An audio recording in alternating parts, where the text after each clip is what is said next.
And little by little, we started piecing together just these like minded people and people who want to get better and people who just love trail, love adventure.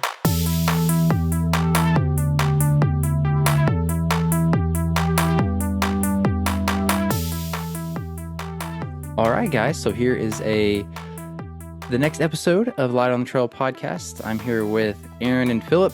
If our internet cooperates, we'll be able to hear each other. But the reason I reached out to them, I've met Philip once before, and if you don't follow him, you should. He's got a lot of things he's always doing under his belt, lots of miles to say the least. But he just started. I'll say Aaron's with him as well.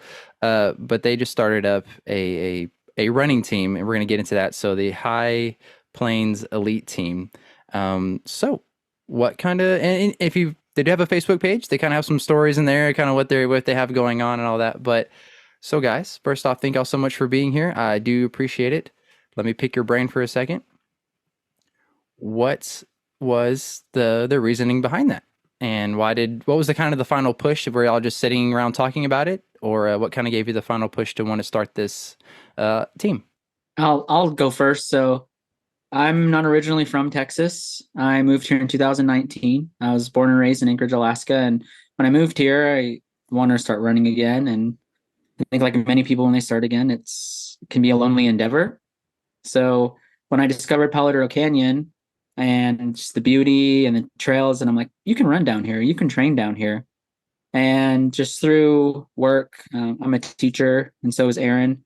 We met each other. We used to work at the same school, and I was like, "Hey, man, you want to come out and run with me in the canyon?" And he's like, "People run in the canyon?" like, Yeah. and from there, it was me and him for a few months, and we met another guy, Chris Mott, and he came aboard, and little by little, we started piecing together just these like-minded people and people who want to get better and people who just love trail, love adventure, love the unknown that comes with ultras and trying to answer the call. Yeah, definitely. It how I'm trying not to say I've read all the stuff or whatever, so you can kind of explain it yourself, guys. But Aaron, you have a little bit of a soccer background too, or is that more where most of your kind of I guess athletic start or wanting to run and do things came from first, or how long have you kind of been running, or did is this something that Philip pulled you into? No, I mean, yeah, I'm a lifelong soccer player, so I've been playing soccer since I could walk, basically, all the way up until my freshman year in college. I was redshirted here at a local school at WTAMU here in Canyon, and but it didn't really go far, so I ended up, just stopping. I stopped playing for a while. I would play here and there, but then during the pandemic, I mean, between those years, like, gained unhealthy weight. So during the pandemic, it kind of like opened my eyes, and I started running with some friends. Here and there, we would make up monthly challenges. And I mean, I kept running. And then I eventually met Philip, and when I moved back over here to Amarillo, and yeah, we just started running together. We started motivating each other. And it just took off from there, basically. Yeah, definitely. That's awesome. I was just had my last episode. I got to interview a local running club here, so this is really kind of perfect. And that's the kind of common thread is, and something I had talked about is I used to run by myself forever because I just wanted to run and I didn't, depending on the schedules and stuff. And then I started to run with people, and you're like, oh, I see why this is so nice and why people talk about that, and I get it now. And it's really enjoyable. You can learn a whole lot, especially not just physical things or tips and things of how to run, but also learning the trails out here. When I started getting involved with the trails, I was getting lost and frustrated rather, so it wasn't as fun and irritated. So yeah, I got to run some local guys, and you learn trails that way and everything else. So it's that's great. Is it being, since it is called the it has elite in the name, or High Plains Elite, is there, it makes me think, is it aimed towards being more of a competitive team and not a running club kind of thing? Yeah, I'd say we're definitely shooting towards that direction. In that the members of the team are such a varying abilities. Like we actually had a little mini team meeting and talked about what are some things we want to mention on this podcast so people can learn about us. And we have people in pretty much age groups of 20s, 30s, 40s, and masters. And these folks are all people that at races they're performing in top 5, top 10, or podium in some cases. And a lot of them are also relatively new to the sport. So that just talks to the potential, I think, of a lot of people on our team. That's great, and that's what I kind of want to establish. I figured that, I assumed that, and just had that comparison of, again, there's something to be said for a nice community local running club that's just, hey, come on down, and then an aspect of having like a team that's ready to compete and ready to. I don't want to say the word serious as much, but it is that are taking it to another level and want to grow and want to really compete and show up and do all these things. So it's just kind of a different area, but which I think is really neat. Now with running with this elite team, you're also if you still are, I think so, I'm not sure. Are you still a elite runner with outlaw running? Yeah, yeah, it's Right. really, yeah. And my relationship partnership with Texas Outlaw, all that's still going great. And we're actually, a lot of us this year upon our calendars put Texas Outlaw running races because we really all kind of agree with the atmosphere of the team and Bristol's mission. And I know you as an assistant director, because I think you met a few of us at North Texas Yes, sir. Ultra Yeah. before we kind of brought things more fully formed. We were just all kind of still hanging out. But I did want to mention, going back to a little bit of the uniqueness of the team and how we might maybe differ from a running club is Yeah. we're also thinking of going these races together, crewing each other. We're working on maybe branding more and apparel and video and content, and that just happens in phases. And that's kind of our mission to for other people in Texas to know that there is high quality running here in the Panhandle, and we have a great environment to train and to be strong. Because honestly, everything I've done, whenever I go to other places in Texas, everything up here prepares me really well. Not only the elevation we're at, but also the technicality of terrain and um, even the heat in the summer. And this is all stuff that everyone on the team is partaking in, and little by little, we're helping each other, building each other up, sharing knowledge we have in certain areas. And I think those are some things that delineate us from maybe a running club. Right. Yeah. Yeah. Very good. I definitely, on the last year on the North Texas, with the crazy, I don't know, it was a heat wave. It was just kind of hotter than everyone expected. And that race was one to remember. But yeah, you had everything kind of set up, and I remember seeing some, a group of people there, and that was really cool. Just seeing you know, it wasn't labeled as a team yet, but just that atmosphere. And that's kind of something that pulls people to running in general, or more so, I think, trail running. When we have something that has multiple laps, and there's like your little camp set up, and your whatever distance you're doing, or if it's a night race or something like that, there's more opportunity, I think, for like a team feel, like a camaraderie aspect of it. Like the pit crewing kind of thing. Yeah, I think it Great. also, I think, sends a message to maybe other folks that we're serious about this and we mean business when we come kind of in mass like that and prepared for any potential thing that might go wrong Yeah. on the trail. Like at North Texas, Aaron got a little heat exhausted, and we were able to kind of get him back from the dead a little bit. But that's all stuff that we learn at every race how to. Yeah, yeah. I'm sure you, again, with that more serious aspect of a team like this, you would be more willing to push yourself because you have your team behind you, and you're going to learn a lot and learn a lot more faster, or be faster at that, I guess. Aaron, are you going to run the North Texas again? That's in a couple weeks. Unfortunately, I won't be able to. I'm like Philip said, I'm a teacher, but I'm also a coach right now.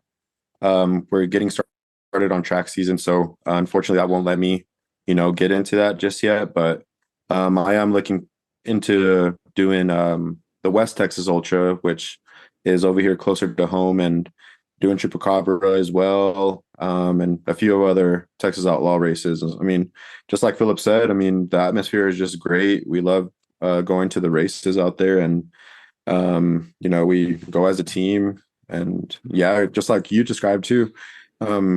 We kind of pit crew each other out. If one of us is not running, we'll be out there to support each other. Just like we did at the Backland this year. I mean, we had three of our runners run out there. Philip didn't run because he just did that amazing 24-hour race. Got awesome results at it. So he kind of just stayed and pit crewed us along with another member, Danny. And he just kept the ball rolling for us. And I mean, it was great. Yeah. Yeah, that's great. And like Philip said, just seeing y'all there, I've done not just trail races before, but any other events, and you see some people all wearing the same clothes or have that kind of team, thing, especially in a competitive aspect. It's one thing to say like, oh, cool, they're running together. Another thing to say, oh crud, the High Plains elites are here. We got to show up, because they're there. So you have that presence and that, and not so much an intimidation way, and it can kind of be brought back with with Briston and Texas Outlaw running, and even what I try to do with this podcast of having kind of a Christian foundation and putting a little light on that, and then having that atmosphere. It's all, hey, love first, and you rock on, you go, you do great. That's something I've kind of said before with running is everyone's really like, hey man, go get it, and attaboy. It's typically a funner environment, or more fun environment, but can be competitive, and that's the exciting part. So, and that's again why I kind of wanted to talk to y'all about this. And then speaking of last year and some of all the miles you put in the great races you did, Philip. What's 2024 looking forward to? Is there something specifically for you that you're training for, or is there a specific? I know it'd be hard for the whole team to kind of go to one location, but is there something for the whole team that y'all are aiming towards? And then is there something for you or Aaron, you two, what are your kind of your A races, and what are y'all training for? What's fun this year? Maybe we'll start with the team first. I know a number of our team members have targeted like the Texas Outlaw running Big Tex Championship, or Oh yeah, hitting all the full Texas what? Ultra Yeah, Championship. the championship. There, I know there's like a title in front of that. Yeah. So we're all kind of picking our qualifiers that we want to do. I know everyone loved the Backland who went last year, and I know that registration opens up soon, so they're really interested in signing up for that. And we've kind of talked about Noche, going down to Noche as a team. Okay. So you see a lot of Texas Outlaw races, because also they're a lot closer to us, all the way over here in the Panhandle. Yeah. Like even the price point is great, and medals are awesome. Everything, I'm of course biased because I'm also part of the elite team. But if anyone hasn't run a Texas Outlaw race, you're really gonna love it. Your first one. We were piecing together our team calendar for individual races too, and we're working on releasing that here. Maybe, I don't know, maybe this week, maybe next week. Next week. Me and Aaron kind of tag team on the social media side. So it's how we can fit it into our own personal schedules. Yeah. And everyone on the team, they have day jobs and they're really busy. So training also takes a priority in their lives too. And we do our best to meet up on the weekends for runs, and that's usually when we, meet. But is there anything else I missed about team? No, I mean, our Facebook, is High Plains Elite. Same thing with Instagram. It's all together, lowercase. So if you'd like to follow us, those are our social media handles. But yeah, we're getting ready to release kind of a calendar. We'll release, a couple months here and there, and that'll kind of give you the details on who's running that and who's going to be crewing, and things like that. So be on the lookout for that as well. Awesome. Yeah, that's I'm glad you kind of mentioned social media. I wanted to say that y'all have done a pretty good job of kicking that off and being consistent with it already. And I'm seeing that more because I did that too. I've had this podcast. This will be episode 26, I think, or something like that. But I've been doing it for a while, and I didn't want to do like, oh my gosh, Wow. do I need to make an X now, an Instagram, and a YouTube, and like all this stuff? I just kind of wanted to do it and just let it be. But there's something, I knew like I should make at least a page or something for it to just one for talking to people and hearing feedback from people and connecting with people and all that. So yeah, I recently started up a Facebook page for my podcast, and that's been fun. And then yeah, I haven't done anything with it yet, but today I actually downloaded I keep on, Twitter or X, and Instagram for the page too as well. For that reason, I was like, really, it's fun. It's good to learn with and connect with, because there's some people that don't have a Facebook or don't use a Facebook. Because I didn't use a Facebook for forever, because I didn't like it. So some people just use X, some people just use Instagram, some people just use Facebook, whatever. So you just kind of need to give them the option at least to reach out, because that may be the best way for them to learn about the podcast, learn about a running team, learning about a race, and connect and have some cool story. And you just don't know what will happen. So better better to do it and and just see what happens, at least to try. So so y'all are doing good with that. I would say I've liked what y'all have posted. I see y'all have some shirts you're wearing. You're matching shirts. That's pretty awesome. Is that something y'all are practicing and working with, or are those going to be for sale in the future possibly? We haven't really talked about selling them, but I mean, we're open to it. Um, I kind of been messing around with, logos and things like that, and bouncing it off with the rest of the team. And if they like it, then I mean, I'll put it on a shirt or something, or I'll try it out. These are the first couple shirts. I kind of just wanted to see how they would kind of come out and how they would hold up, in training or on runs and stuff like that. So we're hoping to make a couple more here and there to share with the rest of the team. And yeah, if in the future, if people are interested, we'll maybe print a few shirts out and get them out. Yeah, very cool, very cool. I understand the struggles with logos and everything. My image for the podcast is one that I put together. It's okay. It's I would say it's the best. I like it. It's fine, but it needs to be better. So, if anyone's listening to this, or y'all know someone who's good with graphic design and thumbnails, I'm starting to look, because I want to have a better look and take it more seriously, like I'm kind of saying. So I understand. Kind of shifting gears, what would y'all say someone that is trying to join the team, maybe that I want to say qualify or whatever, or someone that's taking running up a notch, and how important is nutrition? We'll kind of shift gears here, but what would you say how important nutrition is to someone that's looking to up their game, compared with rest and moderate training and everything?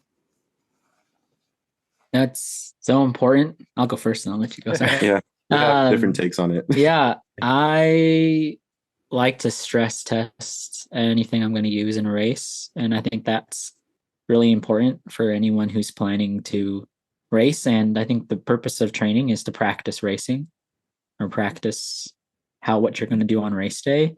So I usually, whenever we're doing a long run together, I'm practicing how many gels an hour, practicing how many electrolytes I'm going to eat or take in an hour, how much fluids, ketones. I've been using ketones this past year, Okay. and how that will fit into my nutrition plan for the race. And this is all things, I've shared with the team, because I think one of the biggest hurdles for people who move from the roads to the trails is that nutrition aspect. It's so different. You're putting more force into the dirt or rocks than you would on the road.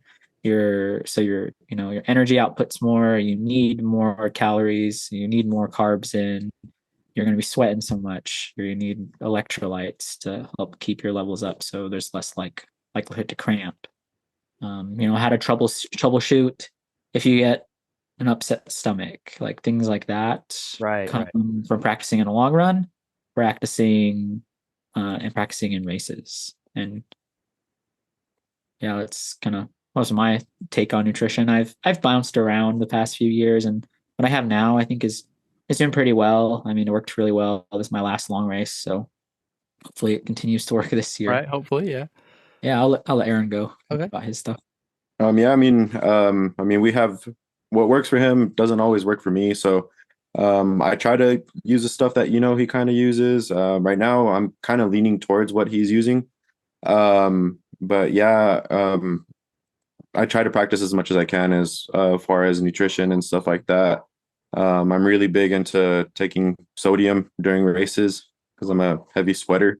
And just things like that. I mean, just keeping up the electrolytes.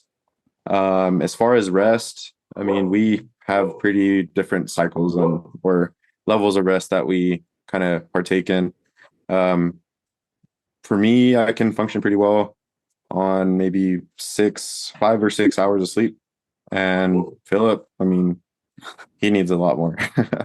um, and I mean, I don't know if that's just because I'm a little younger than him or what, but I mean, like I said, we're different.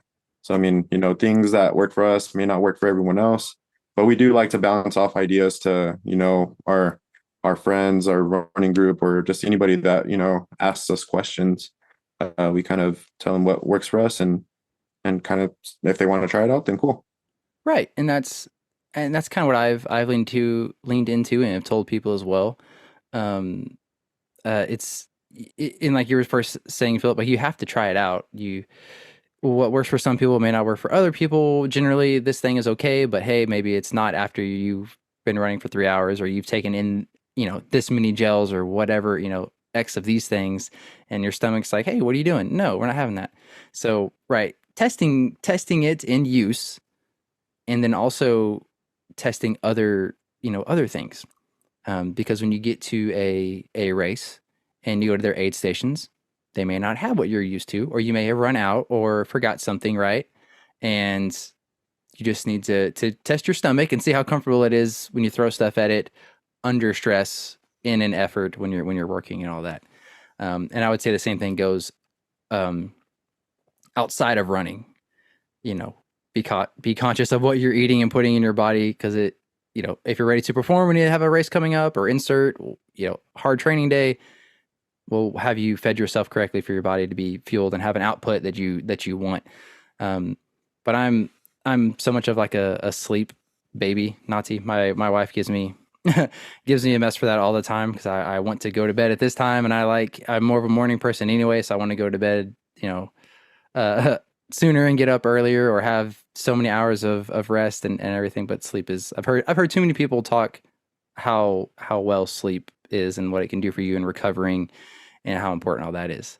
Um, with family, this is an interesting question, as I can definitely relate to it. Some days more than others, but so you're running, you're trying to get a lot of miles in. You've got a big race coming up. You need more time and more time running because the longer runs take more time. But you're also a husband, and you're also a dad. So, and I know I definitely get hit with guilt sometimes. Like today, the weather was fantastic today. I don't know if it's the same up there, but it was like 73 degrees, barely any wind, like partly cloudy, but still some sun. It was fantastic. And I was like, this is nice. And I knew I wanted to run today. So yesterday we went to the park and I got to play with the kids, but still today I was like, oh, I feel kind of, sometimes I struggle with that. So yes, how is that, being a runner, being a dad, being a husband, and working like you do with school too. You have other kids you're helping and thinking about too. So just what some struggles with that you've had, and how have you kind of, what would you say to someone like me or listening that's balancing all these things and trying to, try to be the best that they can at it. Yeah, I mean, I'm on the same boat as you. I get that guilt that I'm not giving my kids, the full attention that they kind of deserve. But it's kind of gone into, I mean, a routine now.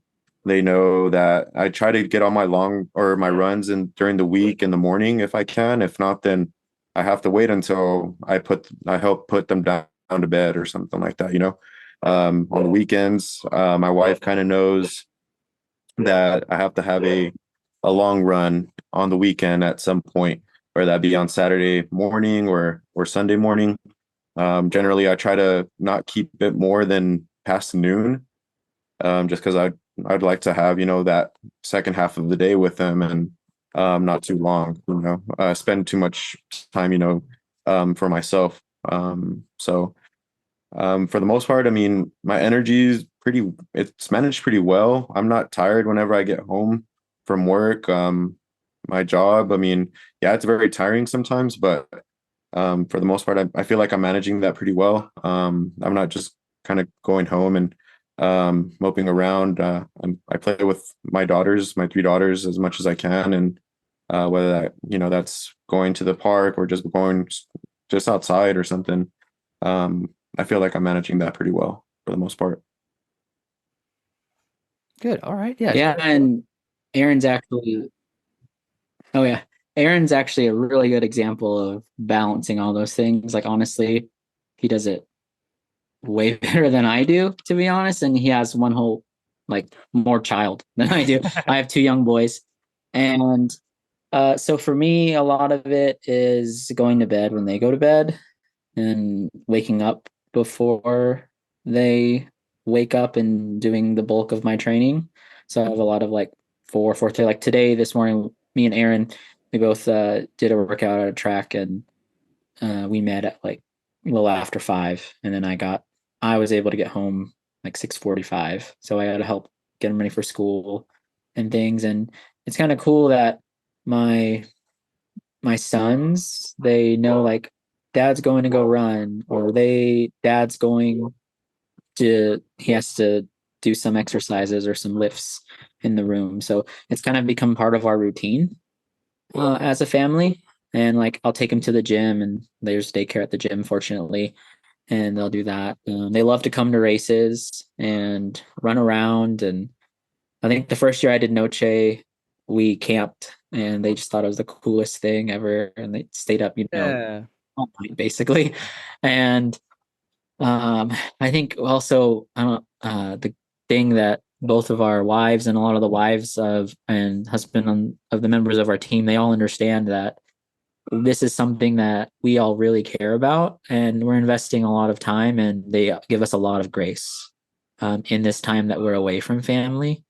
Even, you know, like a lot of people, they're always like, yeah, let me run it by a wife. And it's just become a norm of the group. It's like, we're going to ask the wife. Like this last weekend, Mason, Nick, and I went out to Lake Meredith, and we were the only ones who, quote unquote, got the green light. So, so we were able to go run together. And I think it's that balance between family, work, and training that everyone has to deal with. If it's not family, maybe it's pets they take care of, or Yeah. Yeah. extended family. Not, you know, everyone I think has to balance at least those three stressors in life, and that's also something that having the team that all are in similar boats. Like for example, Nick has two boys expecting another. Mason just had a younger one. Danny has kids in like he has grandkids. Chris has a young boy. He's like 4 years old, and Hannah has a couple kids as well. So we all balance those three stressors, and it's nice to have support uh, when we need maybe some rebalancing with those things. Yeah. Yeah. Totally. Oh, Totally. and Cody has a boy and a girl. We all have kids, so we're all also parents and those Perfect. things. That's why I wanted to ask, because a lot of people um struggle with that. So it's very relatable, and it's hard to do, either get up, you know, really early or really late or whatever. So it can be done. If you're listening and in that boat, right? You can do it. It can be done. You know, just schedule some stuff, and it's okay if something comes up, because that's how life is, especially with kids. You know, I know we were messaging when I was talking to you, Philip, about setting this up, and I was like, let me message my Oh, wife and make sure that I haven't forgot anything. So yeah, you totally understand. yeah, I think that's real cool. You said your daughter's archery, is that right? I know this is a tangent, but I think that's really cool. Well, I was gonna get off on it. We've got a couple of minutes left, but I was gonna go off on a tangent too. Yes, she's in archery practice right now. So my wife will take them on Tuesdays to Bible study and then to archery practice, and then now they started doing it on Thursdays. Um, but so that's her little thing. And I wasn't an archer, just something we wanted her to, she'd like, yeah, I'll do that. So to get involved and try something else. But so on y'all's fun little profile things, uh, so it says that Philip, you might play some violin, and then Aaron also, you're like kind of like myself. I don't game as much as I used to, but I definitely can enjoy. I'd play like dad games, is what my younger friends say. It's just very simple, like almost no story. Just pick it up and play for a little bit. But is that true? You enjoy little games and Philip, you play some violin? Yeah, so I actually grew up playing violin. I have a master's degree in violin Oh performance my and gosh. education. And I was an orchestra teacher before when I met Aaron. He's a special education teacher, and I was like, this is actually pretty cool. I want to do this. So we both work in classrooms with students who have significant learning disabilities, autism, they may be wheelchair bound, tube fed, low IQ. Like we both work in that type of environment all day. So also then when we get to train, I found when I start my day with a run or hard workout, it makes my work day actually a little more relaxing. Or Aaron, who maybe runs, after school or late at night, he runs late at night a lot. Uh, I'm sure it's a great way to decompress him, right? Yeah, I mean, that run just, it just helps out a lot. I mean, that's one of the reasons why I got into running too, is because, it helps out mentally, just, getting that exercise in. And yeah. Okay, guys. Yeah. So talking again about what 2024 has in store for you. So let's talk about your A races and how your training is leaning towards that. What's your focus on? Is it for just that race specifically, or are you trying to build like an overall fitness and just more of like a bigger engine and everything? So, and then we can talk about what the team has, coming up again if you want to. But so whoever wants to first, yeah. What's your big goal for this year, and what are you training for? Yeah, my big goal right now is Dinosaur Valley 100 mile. Oh yeah. That'll be in November.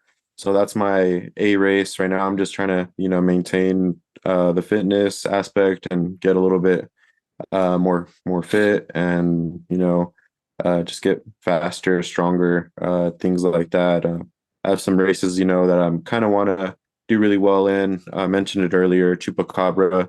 I'll be doing the 50 miler out there, and I do want to do Noche. I did it a couple years ago, and I want to get a better time at it, and I I think I'm going to bring the family up to that one. They really want to go camping, so I think that's a good race for them to camp out at, um, and then another race that I really want to also kind of get redemption on is Polidoro Trail Run 50 miler, which is a race that's held out here at Polidoro Canyon. I unfortunately I DNF'd this past year, but hopefully this next year I can get a better time, or actually finish. I finished it a couple years ago, but hopefully I can finish and actually podium this next year, and then that'll lead me up into Dinosaur Valley 100. And I eventually do want to qualify for Western States. I think that'll be pretty cool to get a ticket into it. And who knows, maybe I'll get picked for next year, the following year, and that'll be pretty cool. Heck yeah. Yeah, man. That's my big goal for this year too, actually, is the Chupacabra 50. I haven't ran anything that far. My longest was maybe like a 34 mile race, the Sufferfest last year. So I am looking forward to trying out the Chupacabra because I've heard good things and all that. So very excited. It'd be awesome to meet y'all there too and run with you and everything. I guess I'll meet y'all at the North Texas one, whoever's going to be there also. But Right. all right, Philip. So what about you, man? Yeah, I kind of have two big races this year. Um, the first one will be Sedona Canyons 125. It's part of the Cocodona series in Arizona. And I just kind of started the next phase of my training for that today. So I'm working on some speed stuff now for this next month. And leading up, I'll be at North Texas. Then I'm doing a 50 miler in March, Hidden Hills Ultra, which is in Graham. So I'm Yeah, not yeah. far from where North Texas is. And then I'm going to do West Texas Ultra, Texas Outlaw, which is, hour north of here, a course I designed, and a course that's going to be pretty technically challenging to try to mimic as much as those Arizona trails as I can in those spots. So kind of for my own selfish reasons, I was like, let's make it this part of the trail. Nice. And so that's what the first half of my year is leading towards. Training wise, I'm not doing anything too drastic. I actually had a call with my coach, Zach Bitter, earlier this week, and we talked about how things are. Last build was great. Let's be consistent in what we do. Training paces might be faster. There's nothing wrong with that. I have noticed I'm doing a little more intensity in these earlier months of the year already. Um, and it's pretty comfortable. It didn't feel as hard as it did last year to do what I'm doing now. So that's really good to see things moving in that direction, like positively. Um, and then the second half of my year will focus on qualifying for the Team USA for the 24-hour championship. All right. Uh, so I, yeah, so last December, um, Brazos Bend, was postponed and everything, and then a lot of people in Texas and around the country were kind of upset at that. And I couldn't do the new date, and I just scrambled to find a race, and it was a 24-hour race in Dallas area, and a perpetual motion 24-hour, and I decided I'll just try it. And even as I was emailing Zach that week, he was like, we're gonna do 100 miles, or are we doing 24 hours? And I was like, I think my fitness is there to try 24 hours at a good effort. And lo and behold, I was right.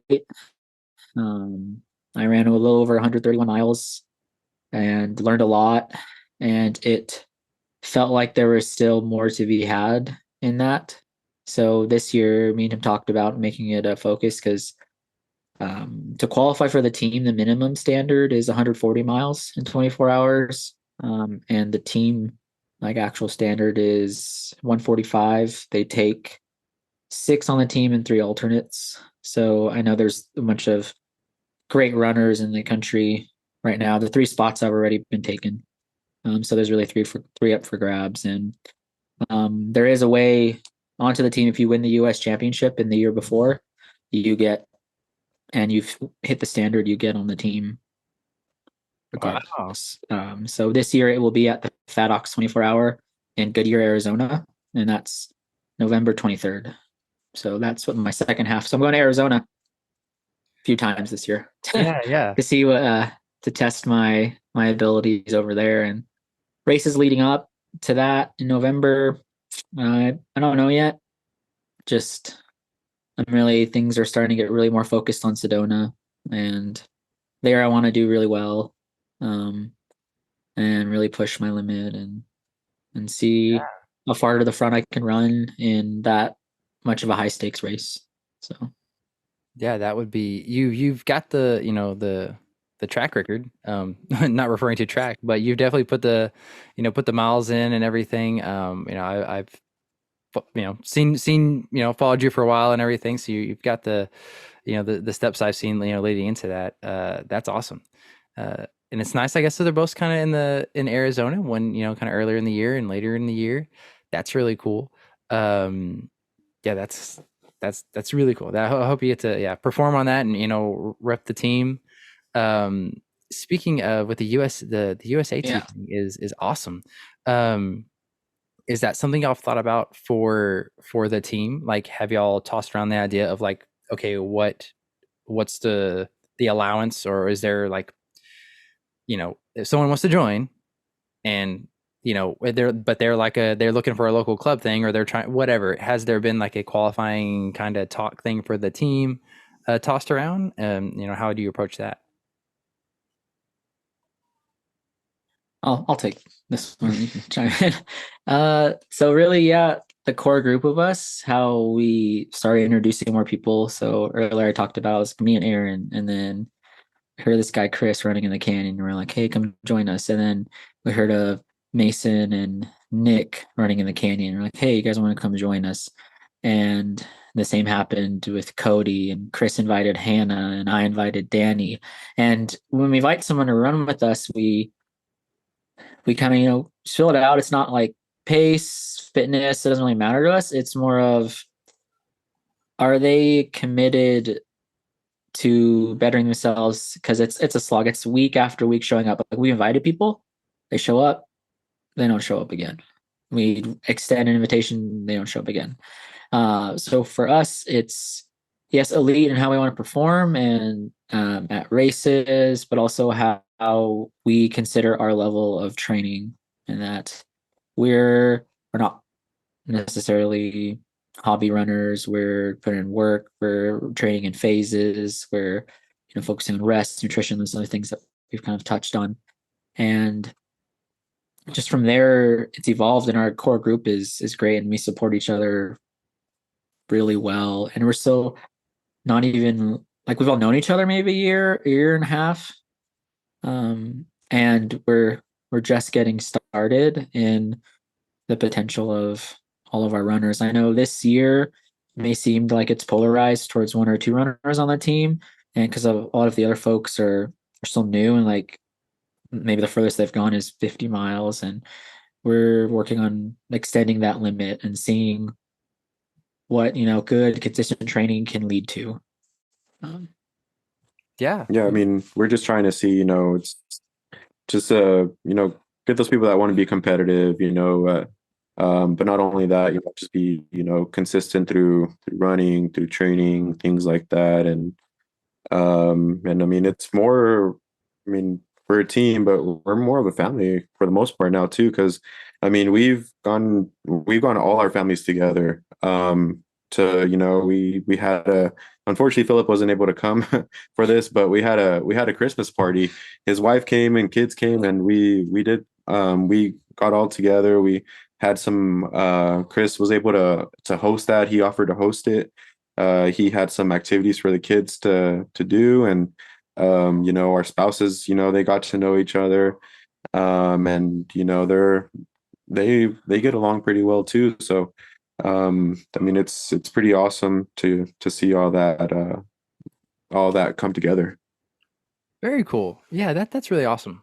Again, having that community kind of feel or family feel even more so can really help people grow and feel comfortable to try to push themselves. There's something to say also, and I kind of talked about this in my last episode with kind of the local club feel. It's not like you're showing up at like a book club and you just get to sit down and talk about a book. If you're coming to meet new people, which can be stressful, right? And then now you have to perform. You also have to run.